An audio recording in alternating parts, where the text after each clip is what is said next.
don't really care about humanity, the healthcare system, and that's a problem. I don't think there are perfect models anywhere on earth. So looking to another system in another country, I don't think is a solution. I think it's more of a sick care system than a healthcare system. So that's a major problem.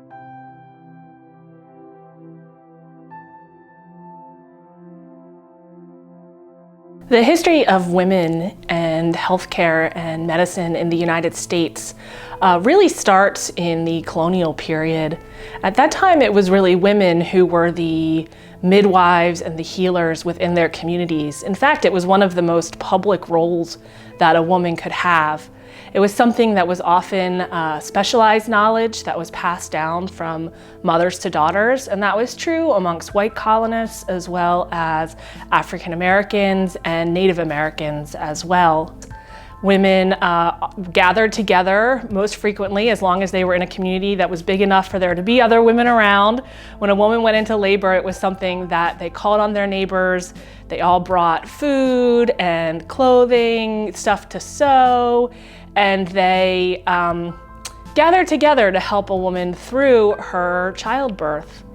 This was something that started to be contested really in the latter part of the 1700s, when male physicians started to see childbirth as a lucrative way to make money. And so they started to sort of impinge on the birthing room. And this was something that women and midwives in particular did not necessarily approve of, because in fact, midwives often had better birth outcomes for children and mothers than did the physicians. We need to understand that there was no idea of modern hygiene, that physicians often didn't wash their equipment between use, that often they resorted to using forceps and requiring women to lay down, as opposed to in a more traditional setting when women were moving and often used a birthing stool with midwives. And so this was something that was experienced really as a process, but a loss of female knowledge and power over time. Should also mention that women, even those who were not professionally midwives or healers, often kept their own, what they called receipts. So in their family recipe books, they would also have traditional folk medicine recipes for, colds and coughs and other common diseases that they would use for their families, to treat their families. And again, these were often as successful as what physicians would give them. When we look at the history of health, right, and the atrocities that were committed long ago, from the Tuskegee experiments to sterilization of Puerto Rican women, we know that this is just not fair. When we look at healthcare today, where we have Black women dying 3 to 4 times the rate of white women in the United States, where the U.S. is the most dangerous developed country in the world to give birth. I mean, we're living that. Now, in the 1830s is when we really start to see the medical profession professionalizing, I guess you could say. So we have calls for accredited schools, we have calls for specialized societies. It's important to recognize, though, the American Medical Association wasn't founded until 1847. So this is really a period of transition between women having some control over their reproductive lives and medical lives, and doctors starting to come in and take over. It's also very interesting to recognize the role that doctors played in terms of experimenting on women in the early years of the profession.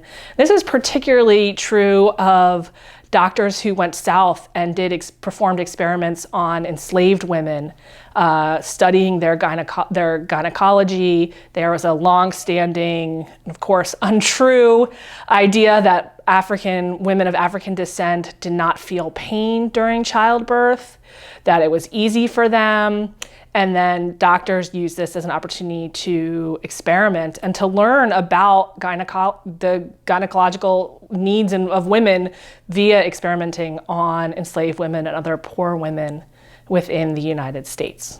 Doctors in this time period, a lot of the medicines they used were very ineffective. Again, it's a period of transition with professionalizing, but there were a lot of quacks out there.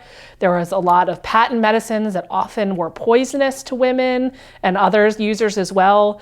Doctors were fond of using leeches to bleed their patients, which was not very effective. And they often prescribed laudanum or opioids at very high doses to help resolve certain women's health issues as well. And so a lot of the practice really was harmful, despite the idea that we think of medicine as being first and foremost do no harm. One of the most important ways in which women have interacted with the medical profession, both in the colonial period and well into the 20th and even the 21st century, has to do with their reproductive lives. One of the most important social movements for women in the late 19th and early 20th century was the birth control movement.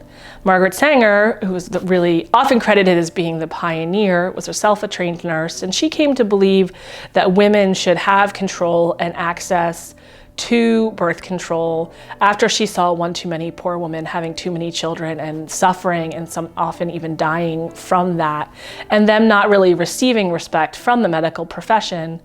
But Sanger started out as a activist and a rebel, but over time she came to believe that aligning herself with the medical profession was the better thing to do. It was a way to legitimize what she was arguing.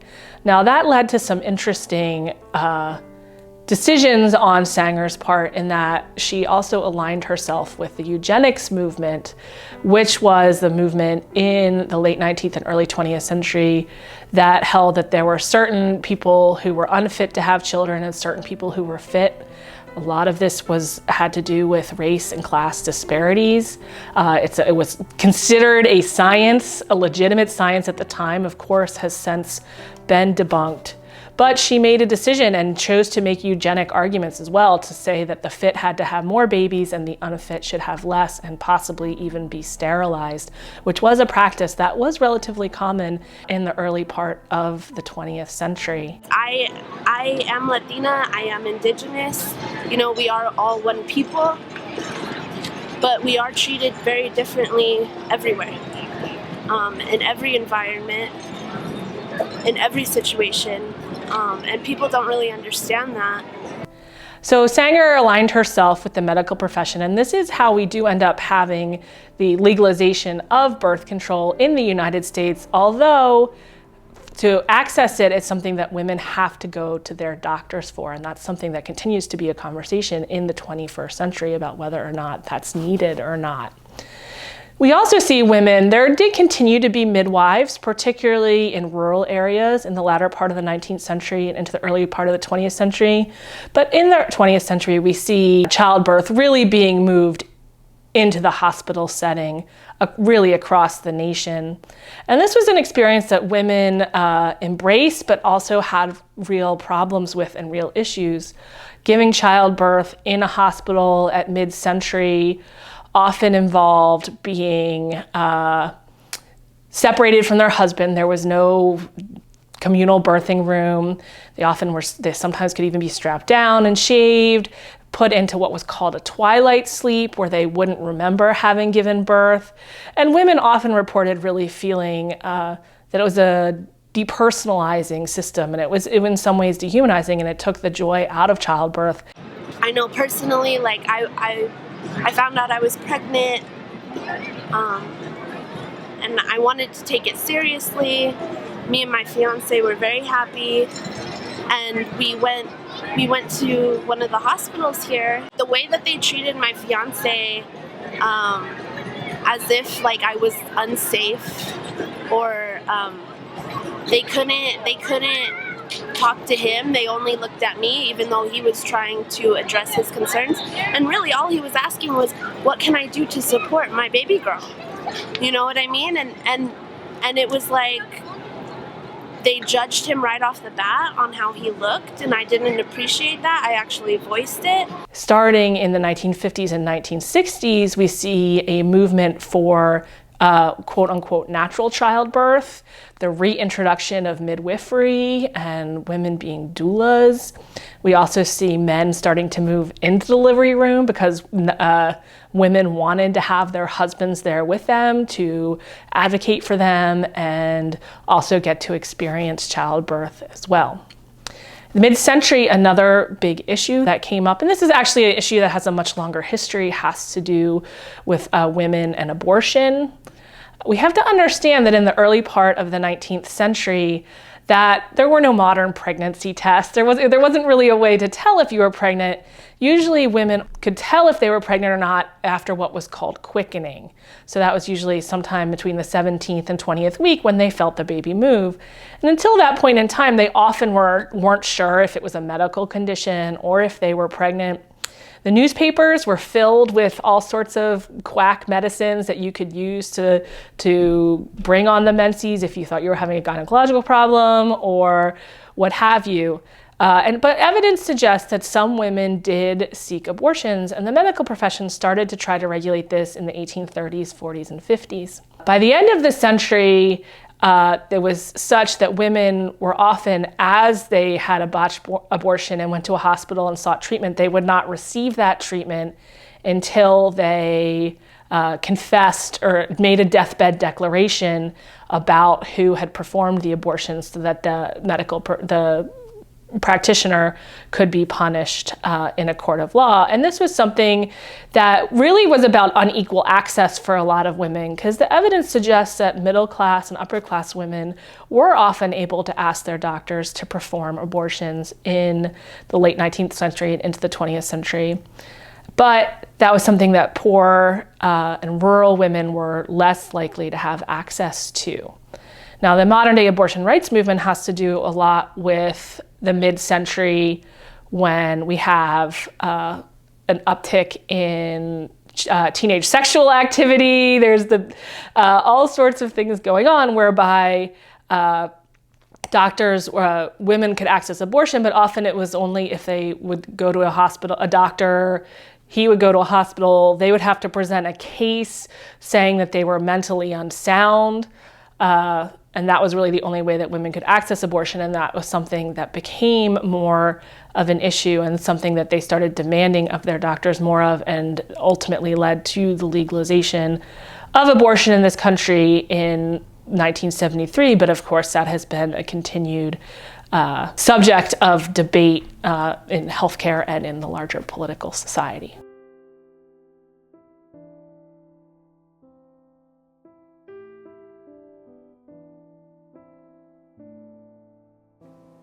There's tremendous distrust between underserved populations and the healthcare establishment and medical institutions. And we need to own that. We need to understand it better, and we need to try to address it. To give you an example, I live in a neighborhood with a lot of people who are in the underserved populations we're talking about. And I hear from people all the time about the way they've been treated in the healthcare system. They've been disrespected, people are rude to them. And I know that the first step is that I need to help myself. I need to be ready and willing, and I need to be trusting. I guess the problem is that I'm not trusting. I'm not trusting that, they'll be able to, accommodate me, and I'm just kind of scared. And these are the ways they feel about the healthcare system, or the way they receive the way they're being treated. And if that's how they feel, then who are we to say there's no reason for them to be distrustful? I've had some nightmares. I remember I had like a boil under my arm.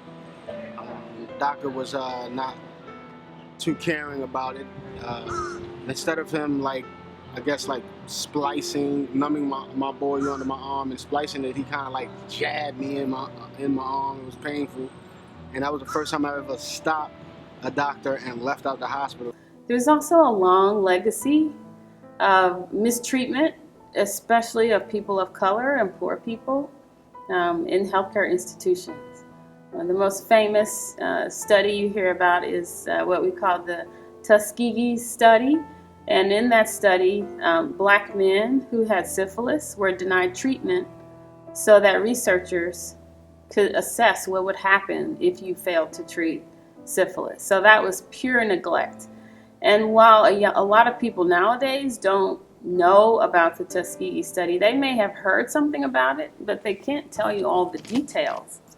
But because news travels on the grapevine, from generation to generation, from corner to corner, bus stop to bus stop, people know that there are reasons. They have their own experiences of their friends and family that suggest they should not be trustful of the healthcare system. So this distrust is prevalent across the healthcare system in underserved communities. The worst patient experience I had was whenever I was in a mental hospital. They put me through electric shock therapy, which didn't do any better, it just made it worse. They were, had me in the hospital for about 2 weeks.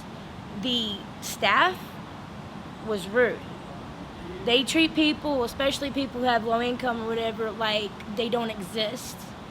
They don't mean nothing, their health doesn't mean nothing, and they just treat you like crap. Get into implicit and explicit bias. How do you see that play out within frontline care workers or even medical professionals, and how can we avoid that? Implicit bias is a subtle, it's a very subtle influence in healthcare. We all have biases, and sometimes our biases are protective. We sense danger because we're concerned about being in a dark alley. So that could be a bias related to a neighborhood, but at the same time, when we're talking about healthcare, the bias runs so deep that we're not even aware of it.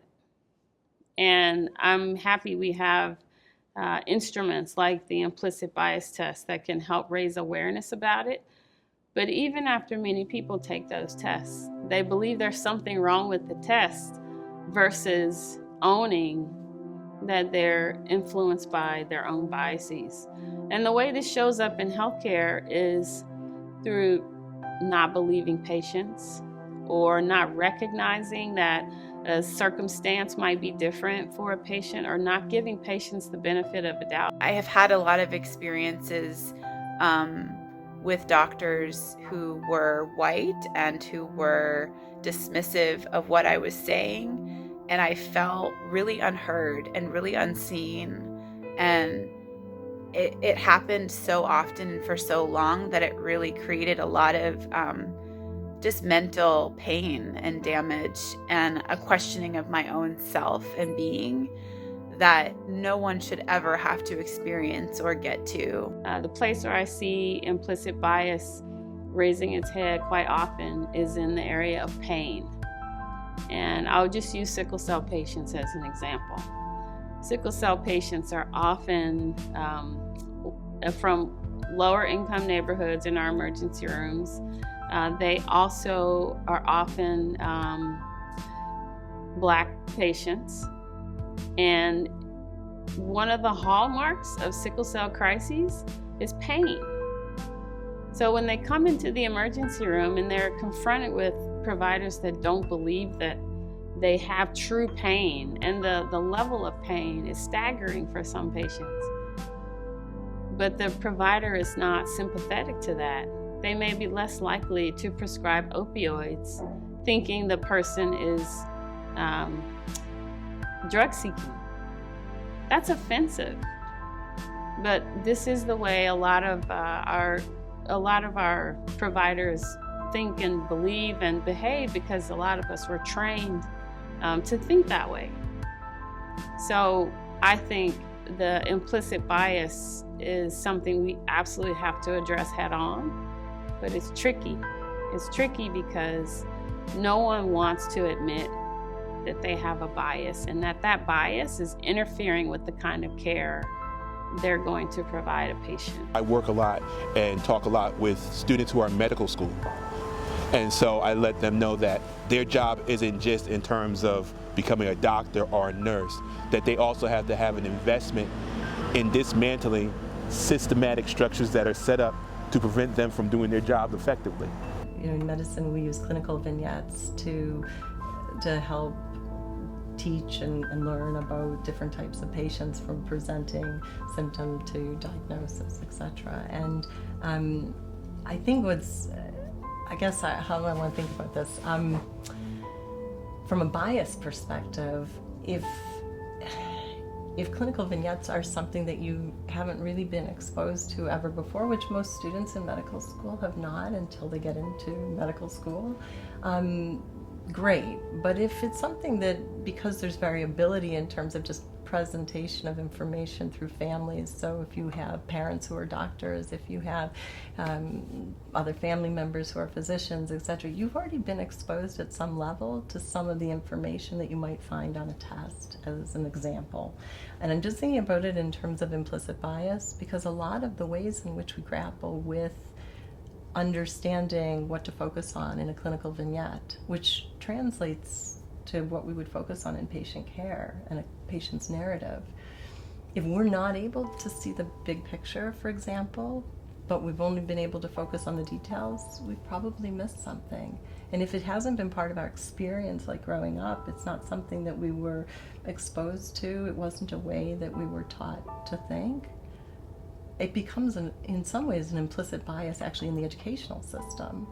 And so I think that's something to me, that's something we have to pay very close attention to, which is just simply at a concrete level explaining that, and in a very basic sense saying, when you read a clinical vignette, this is a patient's narrative, and all the information in here, explicitly or implicitly, is information that you would use, that you would, take in and give consideration to in thinking about next steps.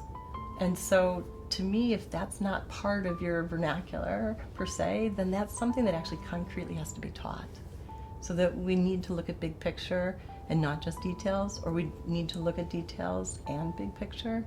And we can't really assemble a working diagnosis, or we can't really assemble even, I think, a curriculum without really understanding that for some people coming into a program, that's going to be much more challenging than for other people. And that actually, I think, in terms of barriers and so forth, that also opens up a whole other area, which is learning disabilities, neurological disorders. People who are really, really smart and are in medical school but have difficulty with reading or some other kind of information processing and may not see that, but that doesn't mean that can't be taught. I went to go fill this prescription after being up for what was almost 48 hours.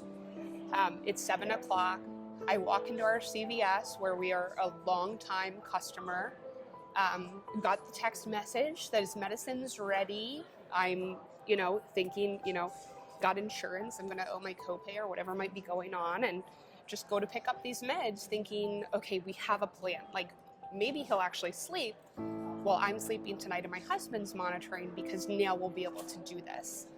And that had been a long road to get to that point. So I go in to pick up the meds, and the lady's kind of looking at me, and I was in sweatpants. I hadn't showered over those 2 days. My hair was pulled back. It was probably oil slicked at that point in time. And I just had my bank card in my pocket and my ID. And she told me, she ultimately did not end up giving me the medication at that point in time that day. She went back, she actually pulled the paper script, she looked at my ID, and she's looking at me. And this goes on for a great while. And so I'm starting to just say, my son is in hospice and palliative care, he has significant needs. And she's like, so this is for him. And I'm like, yeah, I really want to go to bed. Like, this is for him. Like, I'm just standing there as a tired parent and caregiver to my kid, and ultimately had to call back to the pharmacy manager the next day to go back in, but they would not release his medication to me, even as his mom. And so the next day, though, I go back in. I got to sleep that night because my husband, Chris, took care of him. And I go back in, showered. It's a different lady, and she hands me the medication. I have my whole wallet with me, and I'm well on my way, and everything's fine. And all I thought is, like, that really sucked to be treated that way. And then even with physicians at different points in time, or anytime there was a new doctor, there's a lot of times I think I felt very dismissed because I felt like the way I showed up, or the fact that he was in a wheelchair, these different things that I think we were treated differently just for like the outward appearance. And it really opened my eyes to, I think, what a lot of people deal with. And this was just like my isolated anecdotal experience. But through that, and talking with other moms and talking with friends and people of other backgrounds and ethnicities, and we started to share some of those experiences. And I know when you and I talked last, you shared some of your own journey and that of other people you've talked to. And I'm like, yeah, I think what I experienced was symptomatic of that. And like, I hate to use the word, but it hurt. It sucked. And at the end of the day, the way that happened hurt the patient that was my child. In that, like, that just cuts you to your core, because when you go for healthcare and something's wrong, whether you have a sore throat, a broken arm, or you're in, a traumatic emergency, or you're in pain, people just want to be helped and feel like there's a resolution or relief on the way. And when the way someone else shows up or perceives something or expresses a bias happens, I think it hurts everyone. It makes things more costly. And I think it just precipitates this attitude of, I don't know, maybe a little bit of righteousness, that they're in control or you're at their mercy. And it just, like, I hate to use the word, but it just sucks. And it hurts the patient. Like, you're just hoping for relief, right? There's a problem and you just want a solution. And you don't want this person to take mercy on you or pity you. You just want someone that gets it, that understands and recognizes it and is thoughtful. And I don't feel like that happened all the time. And I've talked to so many other people that they don't feel like it happens for them either. What opportunities do you see for medical schools or training to help address the issue of bias in medicine at the medical school level? So I have a lot to think about in that question. I don't know that there's one answer for it. I think that medical schools do already a lot in some ways, and probably in other ways maybe we need to go farther. But I think when students come onto campus, unlike in undergrad or unlike even in high school where there's clubs and committees and things that you're part of, the very same thing exists on medical school campuses. I think helping students connect to different committees and organizations and so forth, so that they're part of a larger group that isn't just medicine but more and other. So I think one way is that. I think there's a sort of educational component to it. I think there's a relational component to that.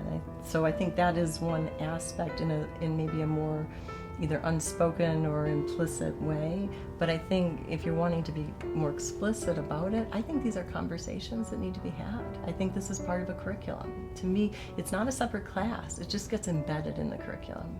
I think when we teach in medicine, just like anywhere, I think that there are ways in which we need to teach that is also about the process of learning the information and not just the information itself.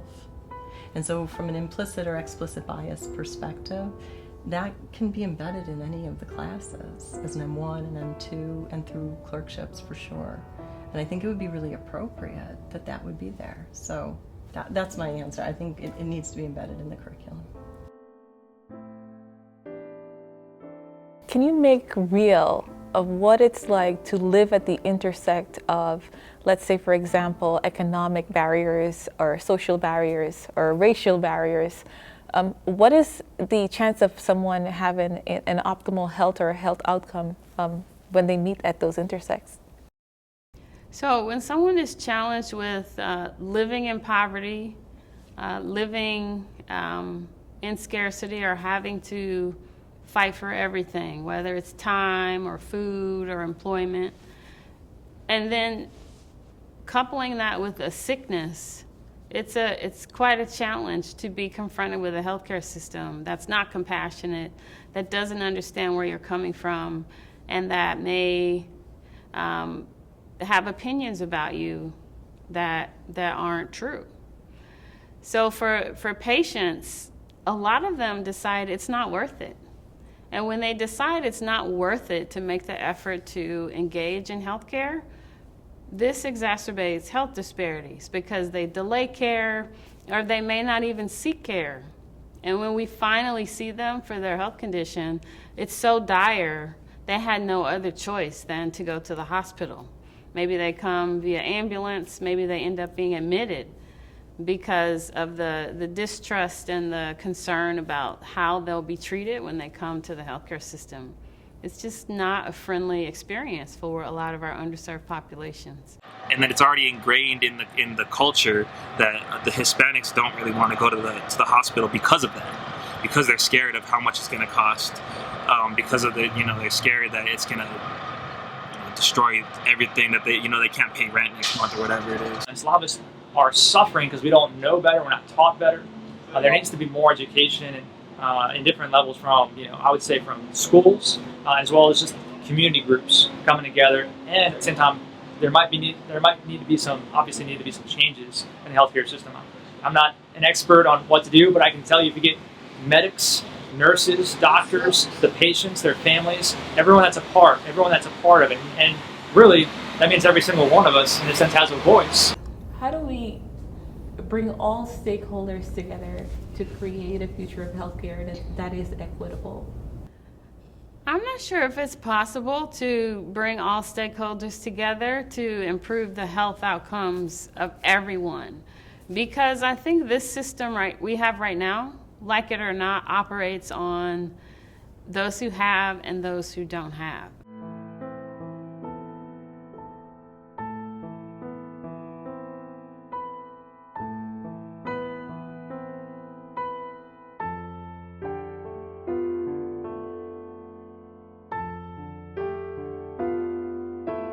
I think there's, the pie is big and there are a lot of resources and we can reallocate those resources.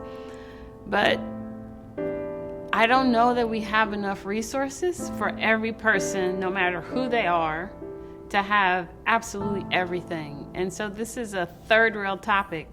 People don't like to talk about rationing healthcare or making healthcare decisions. We make these sort of negotiations all the time in healthcare. I'm just waiting for the vet. I was approved 100%, but I haven't received anything yet, so I'm just waiting. If I had addiction issues or those kind of things, I would be taken care of right away. But because I don't, here I sit, which isn't right. Not that I don't want you to think I don't feel that people with addiction issues don't have issues. They do, but I shouldn't be punished because I don't. And that's my issue, It just doesn't make sense because at the end of that paperwork and all those files is a person. I'm not a number, here I am, I'm real, and it's not right. All I did wrong was, seemingly, defend my country, and here I sit, and not that I'm anti-military, I would do it again. But I woke up without a leg and out of a career.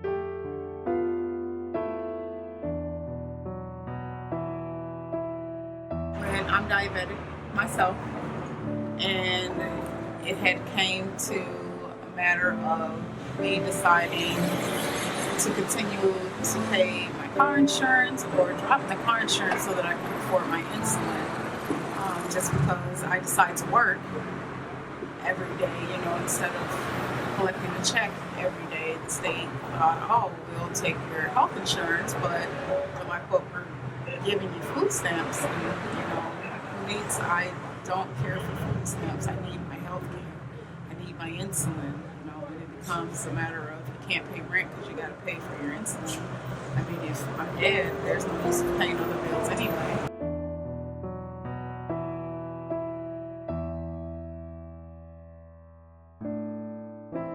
Physicians are essentially incented to have as much productivity as possible.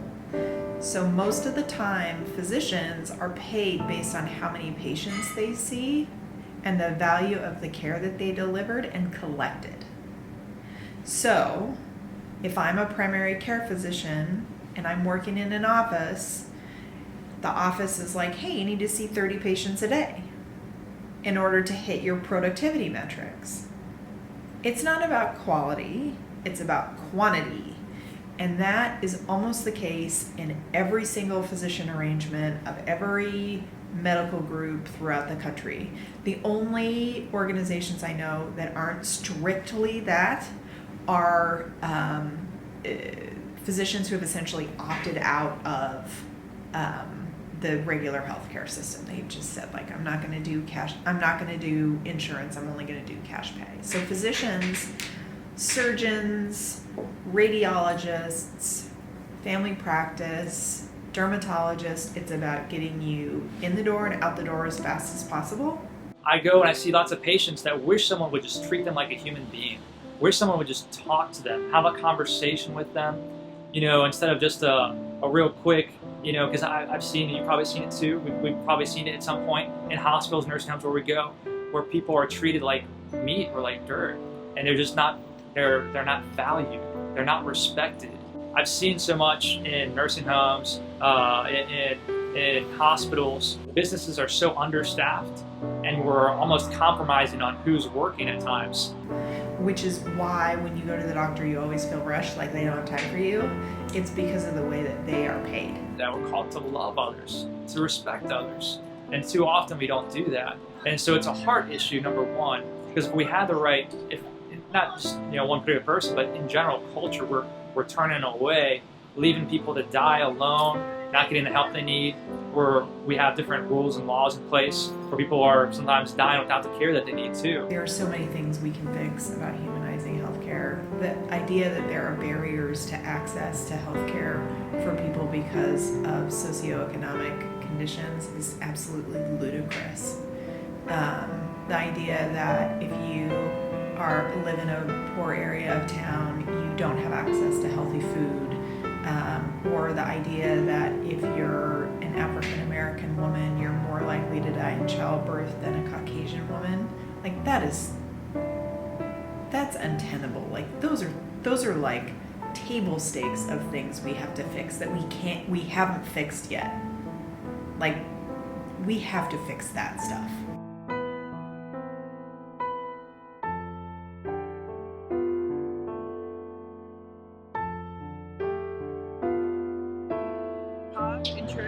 But then the insurance companies also dictate for us to pick a lesser than the optimal option for the patient based on what they're going to reimburse. So the insurance companies shouldn't be the one picking the treatment option. The patient should be the one picking the option, what they want to do for their mouth. It shouldn't be dictated by the insurance company. Sadly, in America, it is.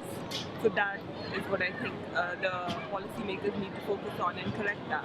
I go through stage 2 lung cancer treatments, and having the insurance or the money for the copays, or even being able to be in a place to when you're going through this kind of stuff, it's very difficult because they're not going to fund it for you. So I mean, like I said, it's not just cancer treatments, it's diabetes, it's seizures, because I go through seizures too, hypoglycemia, or PTSD, or mental issues like schizophrenia, bipolar, and stuff like that. A lot of people out here suffer through that. So our son was diagnosed with something called acute flaccid myelitis. And basically it's kind of like a modern day polio. Our son in particular is totally vaccinated. It didn't happen anywhere proximal to the time frame of a vaccination, but it was a disease that destroys the gray matter in the spinal cord, and he went from being totally healthy to being just really floppy and unable to have any physical motor control over his head, neck, arms, legs. Cognitively, everything was fine, but it impacted his physical and motor ability and muscle function. And so they liken it to a modern day polio because the impact on the body and the area of the body, while it's not caused by the same thing, is very similar. So it's known as a non-injurious spinal cord or a central nervous system disease. And so it left him completely paralyzed and completely vent dependent and dependent on others for every aspect of his care. So the biggest pain points from a patient's perspective is what I would call opacity. You can't see what's going on. You don't have an idea of what you're going to pay. You don't have an idea of who you're going to go see next if you need to go. It's just you sort of learn by doing, because you're not informed of a process. And you honestly, if you were to call and ask how much is XYZ at a doctor's office, they wouldn't be able to tell you. They don't have any guaranteed turnaround times on labs or anything. So it's like, when am I going to get my results back? They don't know. So I think the hardest thing for patients is they don't have enough information to be informed consumers.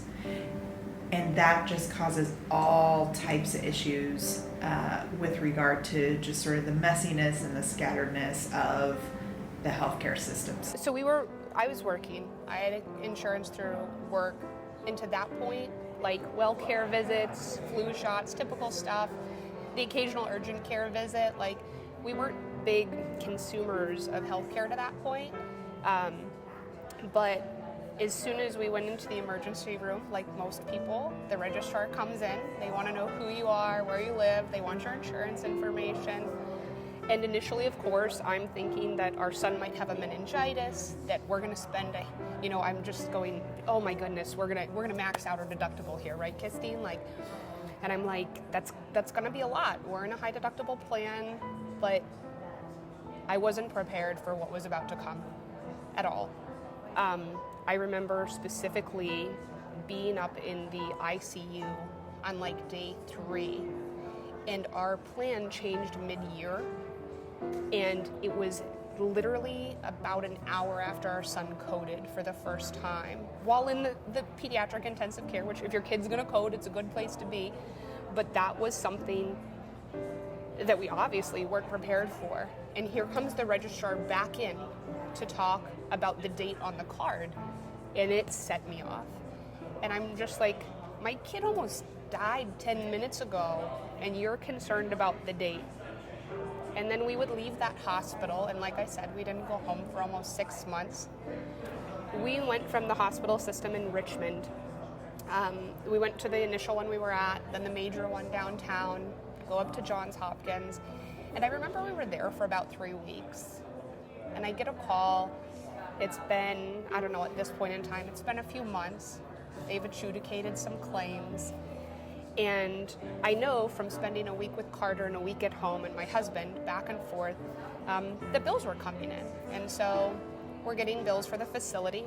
We're getting bills for the different doctors, the different tests, the different specialists, the radiologist outside of the hospital that would read his imaging studies. And I thought I was prepared for the understanding that came with that because I work in healthcare and I know how it works. But the lady called on the phone to ask me if I could pay on this $1,300 bill that was part of our deductible. And there are so many bills that had come in from the hospital and from the different doctors. I was not in a good mood. And I said, you know what? I think you've actually sent me several bills. If I give you my son's information, could you just add it all up and get back on the phone and give me the total? This was for the first hospital stay where we were for 28 days. Granted, we were in the emergency room in pediatric intensive care. Our son's on a ventilator. So, I mean, the level of care he received was great. He had everything he needed. But I was thinking about my portion and what was owed. And at this point in time, we're still just on the one insurance. She goes, yeah, Mrs. Roberts, let me get you everything and I'll get back on the phone. And I waited while Carter was being taken care of with a therapist in his bed in Maryland at Hopkins. She gets back on the phone and she said, okay, so I have a total for you. It's $983,712. But she explains the maximum of the insurance goes round and round, still gives me some obscene total with co-insurance and the out-of-pockets and whatever. And also there was some balanced billing that happened and other things, and it's just this obscene dollar amount. And I said, well, I don't think I have room for that in my budget this week. And so I was very snarky with her and kind of sarcastic, and I wasn't in a good place. And 5 minutes later, the ambulance company called. The ambulance that took our son from hospital A to hospital B, and then ultimately that would take our son to hospital C. And they wanted payment. And all of this stuff just started to snowball. And then, as soon as you hit a certain number of inpatient days, someone comes to you for Medicaid. And they want to talk about it. But he couldn't be assessed until he was back at home in the state we live in the Commonwealth of Virginia at the time, until he came home. And I said, well, what's going to happen while he remains hospitalized and I can't take him home for the county to come see him and go, okay, I've assessed you, you're disabled, you qualify for Medicaid. And she goes, well, they're just going to keep sending bills. And I said, well, I talked to the lady in social services and I was talking to other people I knew. And I said, well, what's your suggestion? And somebody said, just pay something on them. And I said, I don't think you understand. There are literally, I would go home on the week my husband would go to the hospital, and they are just stacking up. Not just the EOBs, but the actual bills that are coming in for all these different things. And it was overwhelming. And all I could think is, just hold on until you get home and he can be assessed. Like, all this stuff will kick in. It'll all resolve itself. We were away for almost 6 months. And every week that his stay was extended, every time there was another doctor, every time there was another specialist, it was so intensive, that stack just grew. And the financial burden and the people that were calling, the things that fell through the crack, the things that went over to collections, all became my problem. And even though Carter did come home ultimately and qualify for Medicaid as his secondary, there was resolving all of that was so time consuming and so intensive. It was like the last thing I wanted to deal with, but it also almost, in order to safeguard like our entire family, needed to be the first thing that was being dealt with. And it was hard. The thing that we have done over the last 15 years in how health plans are built, or how employers look at sort of sharing the cost burden with their employees who buy healthcare, is they wanted to do something called high deductible health plans or consumer directed health plans, which is where most of the health plans are today, which is you're a consumer and you should be able to go to a website and find your own provider, and it's, you know, they sort of pushed patients more towards self-service, but didn't give them any really great tools when they got there. Many times a lot of things have been framed in the consumer type of framework. So health and wellness is now something that is sold to you. It's not something that you have ownership of. It's something that you buy a package from, you know, and it takes care of your needs. This is how, you know, this is just sort of how we design the system to work. And it doesn't work very well because there's this complete lack of transparency and information in the system. I have a granddaughter that has SMA, spinal muscular atrophy, and the insurance companies were refusing to buy her a wheelchair when she was 2.5. They said a 2-year-old didn't need to walk.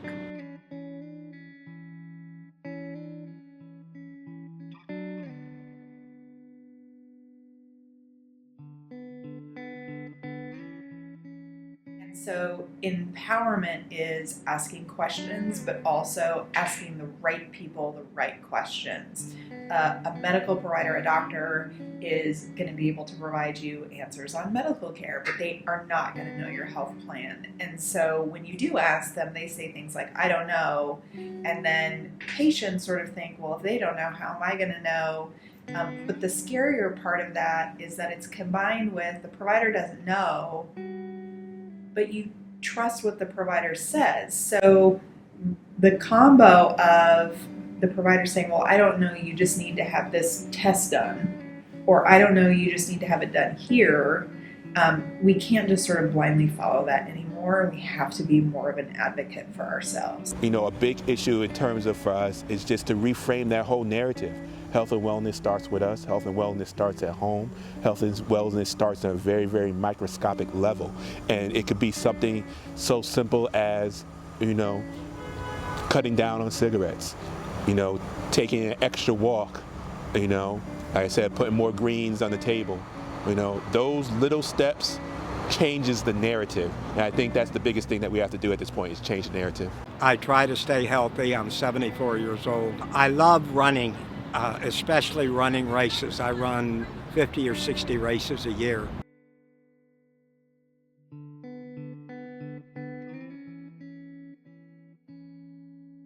I don't think there's enough incentives from providers down to patients in maintaining a healthy lifestyle. We also need to get for-profit businesses out of healthcare.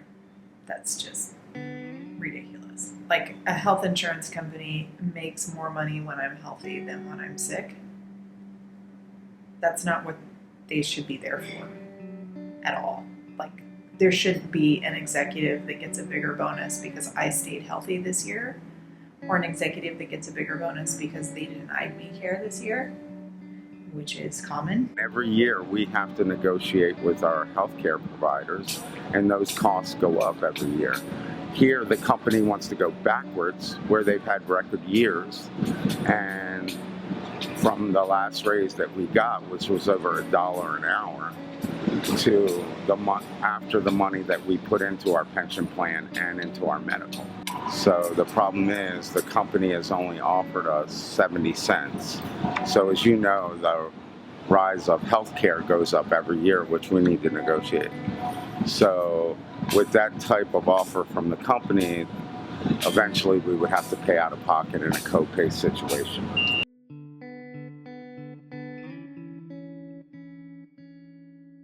For-profit business, it's hard to say, but it really doesn't have a whole lot of place in healthcare coverage, etc.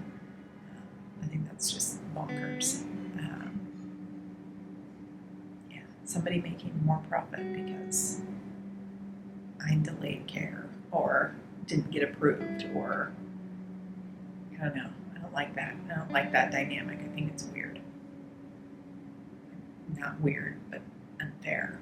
They've just done studies out here that you have to make $29 an hour if you have a family, and if you make less than that, you're considered below the poverty line. So 70-cent raise is outrageous. We can't live off of that. We can't support our families. How do you fix it is you can't let doctors be incentivized by giving out prescriptions, right? Pharmaceutical prescriptions. So that's number one. So as soon as you do that and you let them do that, that's part of the problem. Number two, there's no federal regulation to any pricing at any hospital, period. Everything else got pricing. You can't charge that $3,000 for a tire at a tire store, then across the street charge $30. So ask yourself, why is there no federal regulation in hospital pricing when the last time I checked, our bodies are the most important things that we have? Yeah, I don't like it.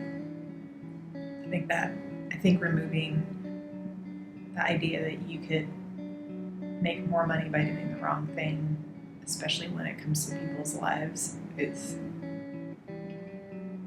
part of that. 10 years ago, when everyone said the health insurance companies were bad and we were the bad guys, you ceded all the power to the pharmaceutical companies, and now everyone's on opiates. So if you don't understand how it's all connected, now you do. That's the truth of it is, all these are politicians. I've been in the game, I've written the talking points, I spent years of my life dedicated to this. So don't listen to what you hear randomly, know the facts and know that who's really running the game, and that's the hospital companies, the pharmaceutical companies, and the doctors. So that's just the American healthcare system. If you don't think that's true, then I don't know what to tell you. As far as the hospitals here in Milwaukee, they're absolutely just unbelievable. I'm in complete horror because I had an infection, and instead of fixing the problem, they just kept trying to medicate me. Here's some Percocets, here's some Vignettes, here's some morphines. I'm like, I don't want your narcotics. My body doesn't respond well to narcotics. I don't like taking pills, period. Can you just help me, direct me to a dentist, something? Other than me coming here and you prescribing me all these heavy dosages that I can't even function on, that does affect the sugar level.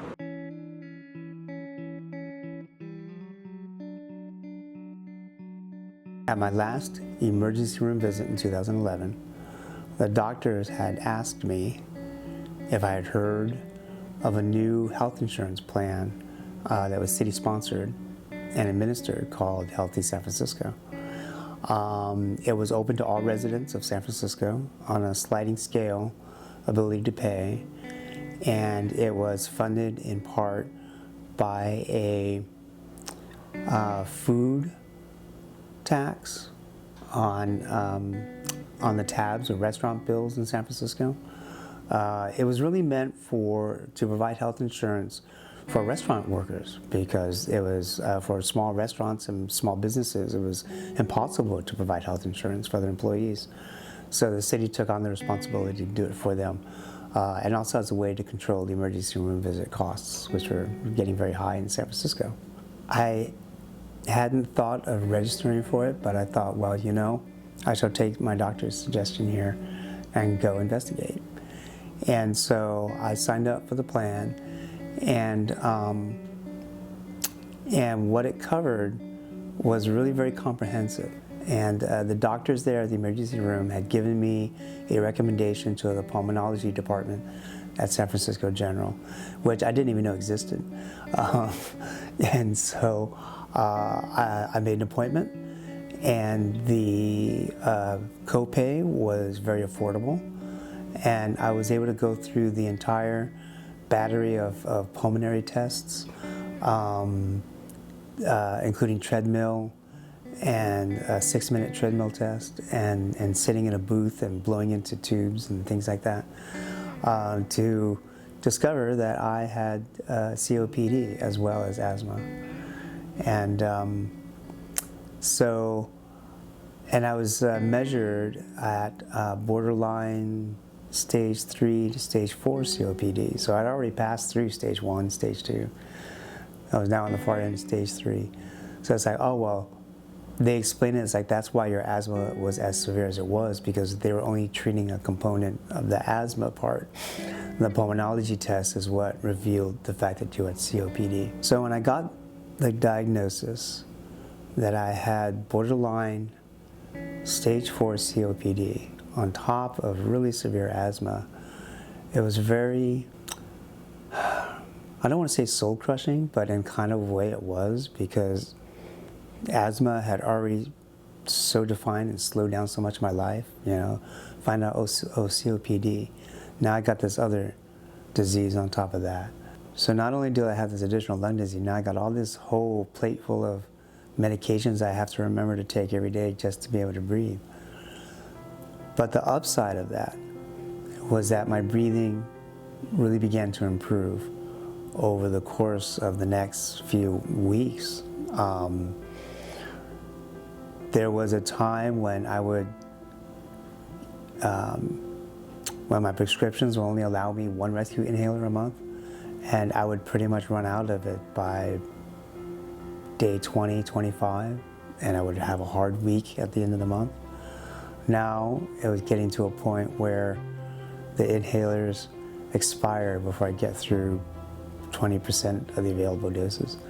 So that's progress.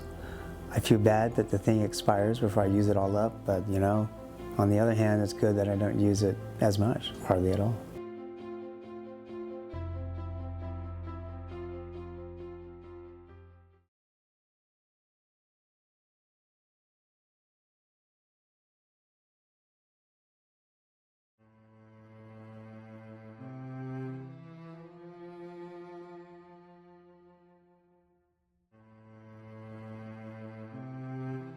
A lot of people are dying, getting sick, you know, a lot of illnesses, a lot of birth defects, just from drinking water. They can't even drink the water. They have to bring in bottled water now because it's so harmful, it's contaminated. You know, there's a lot of the water that's in Flint, Michigan as well, that's very polluted, and that's something that we need to work on as well in many places. We really need to research, we need to put money into research and development. It comes down to money, and money as a driver of access to care. Something to understand about New Mexico is that 40% of our population is on Medicaid. So we can ill afford siloed solutions. And we haven't awkward opportunity to transform patient care. And I say awkward because poverty is not a strength, but because as a percentage of population on Medicaid, we can work with 850,000 people, or think about 850,000 people out of 2.1 billion people differently. Many of our towns are too small to support urgent care. That leaves the emergency department as a place to go. So we're saying, how can we change how the emergency department functions, since that is where people are coming to? How can the emergency department be more effective in supporting the patients, whether they're on Medicaid or anything else? And as a mother who lives in Albuquerque, I can tell you the hours that pediatric urgent care are open, and we end up in the emergency department as well. And that is the reality. So when we have 850,000 people on Medicaid and 37 non-federal emergency departments, it makes a lot more sense to focus on changing the care delivery than trying to educate the patients to go somewhere else, as if there is somewhere else for them to go. We can think about 4 layers in which we can use data to kind of understand the flow from health to disease within any population, and we can track the disparities on all of those 4 levels. So from those risk factors down to the really basic, what's going on in the community at the population level, education, income, employment, the environment, all those factors and how they flow in. So we can think of going from the social determinants at the bottom through the risk factors, through who does and doesn't have disease and do they get the treatment, to all the bad outcomes that happen when people don't get the right health care and have the healthy lives that they ought to have. So using that approach, we can identify different levels of gaps.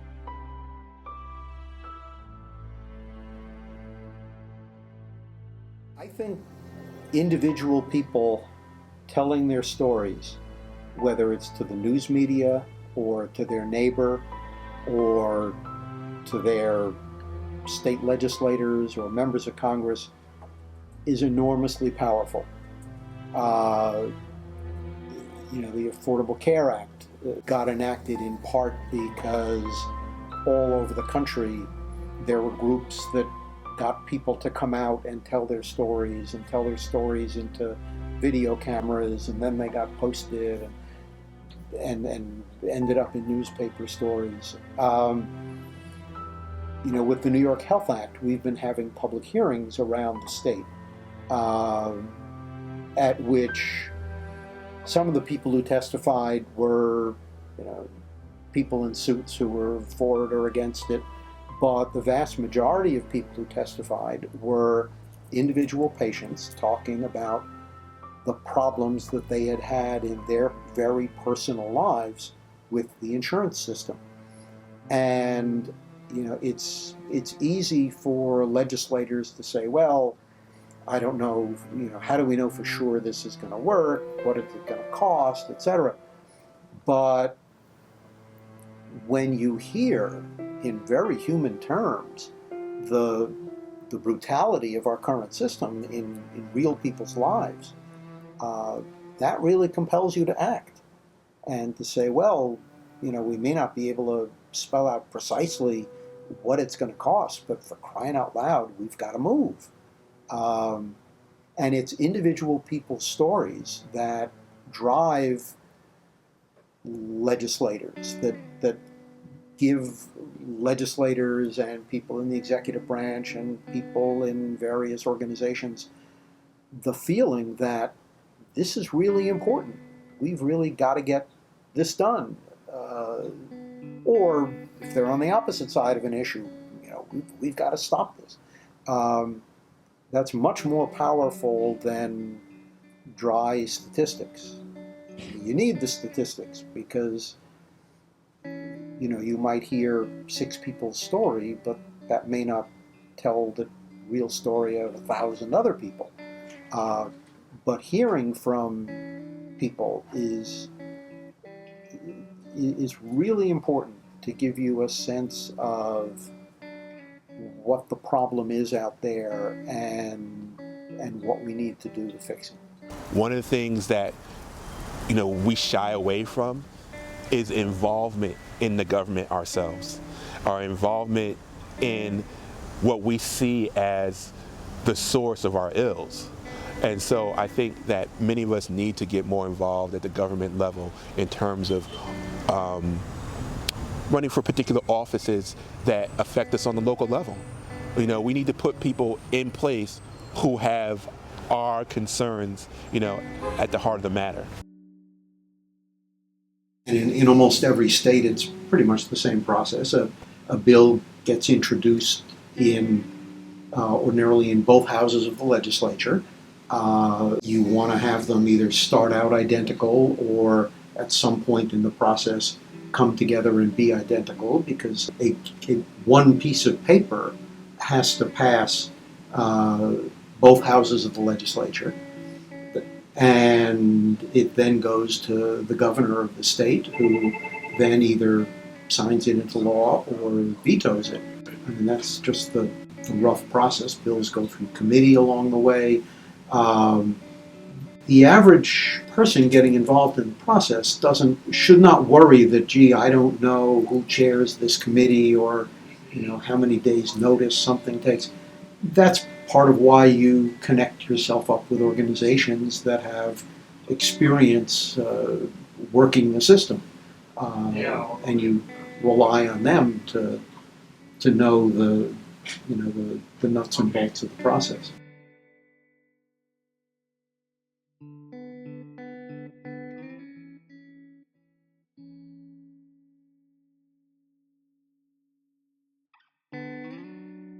People need to learn, and they need to act, and that's how we can make things change.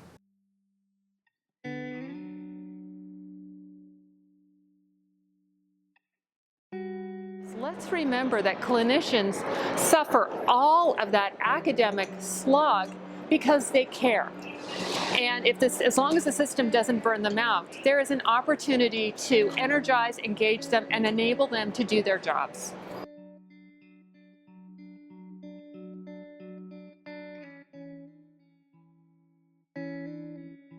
If we're not careful, we can become indifferent. We can become apathetic. We can look the other way.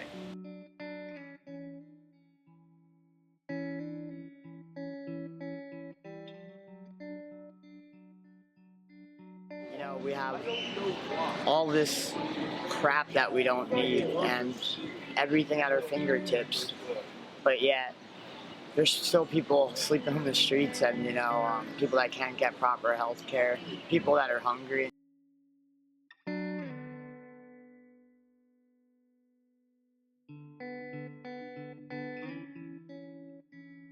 The work is inherently so gorgeous. I mean, you have all these people going to so much trouble to learn so much on behalf of helping each other. So the potential for healthcare, or the root of healthcare, is one of the most gorgeous things. It's right next to sort of spiritual care or pastoral care or something godly, something beautiful. Humans helping humans.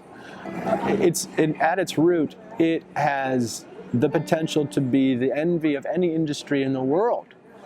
But we are so far from that potential. So I guess my final word was, let's remember this potential and work towards that.